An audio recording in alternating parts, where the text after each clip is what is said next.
What's up guys? Welcome back to Beatbox All-Stars. Today, I am Hindi, Tagalog pala. Ngayong araw, tuturuan ko kayo ng tatlong patterns na ginagamit ko na nakatulong sa aking beatbox technicals.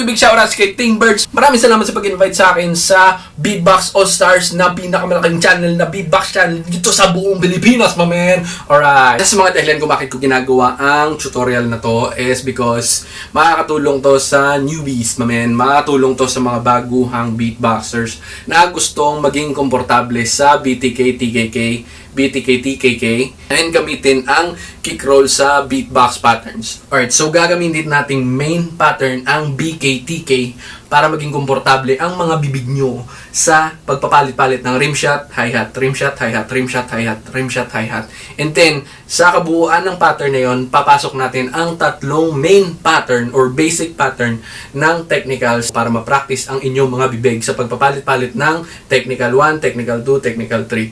Well, gusto ko lang tawagin ganun para may para mabilis ba?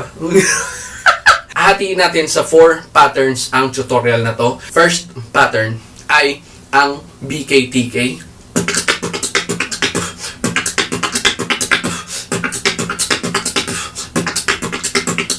Slower.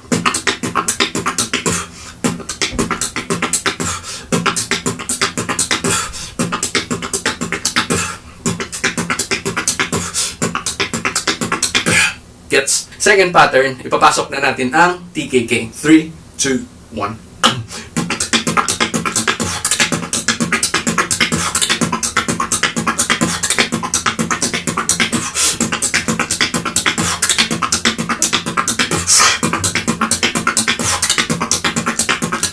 Slower.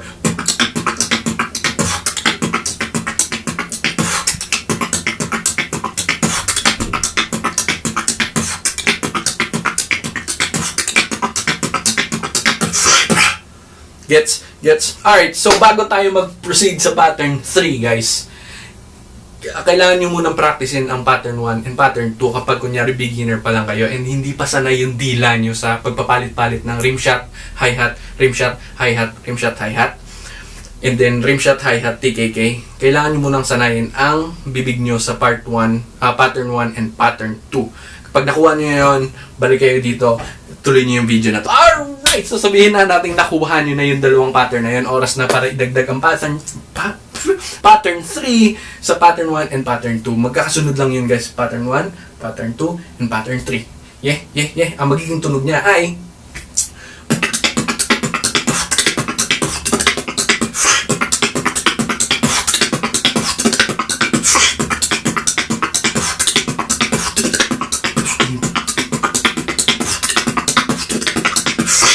slower.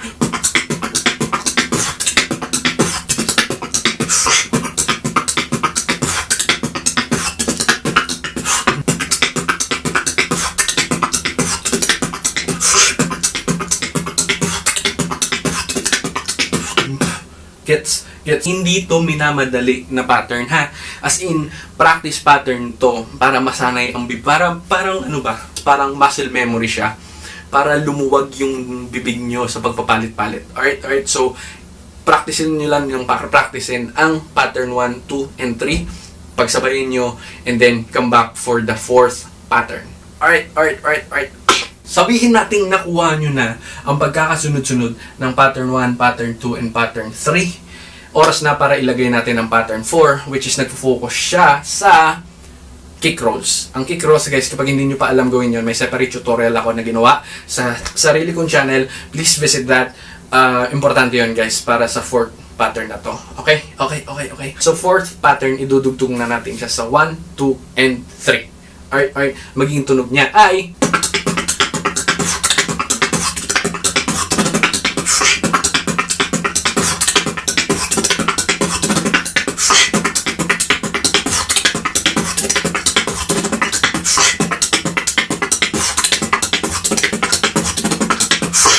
slower.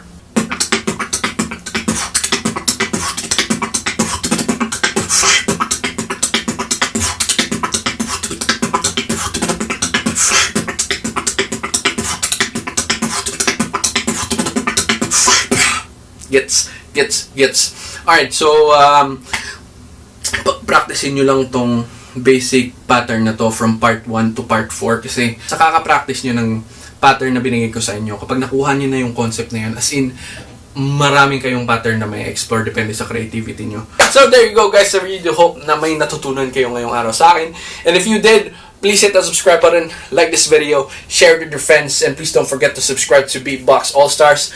Also, please don't forget to hit the bell notification button for you guys to be updated whenever we upload a new beatboxing video. And also, please don't forget to subscribe to my YouTube channel. Just search for my YouTube channel. It's Mckoy TV. I do beatbox reaction videos, beatbox tutorial videos, and sometimes I do beatbox videos, but mostly it's all about beatbox reaction video and beatbox tutorial videos. Alright, so I'm gonna see you again. Peace!